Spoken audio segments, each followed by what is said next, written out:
पहोई प्यार की कहियो मिलहू आई बुएया हुनरे पहोई प्यार की कहियो मिलहू आई बुएया।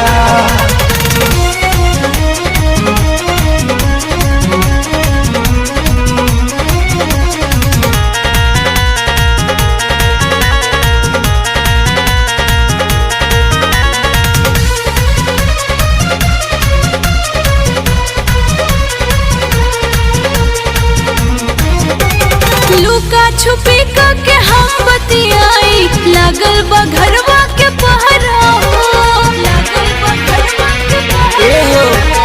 तुहरा बिना हम तबानी अधूरा जरता जवानी के आहारा हो। बढ़े जब बजाए घंटे बजाए दौरे से ले हानि।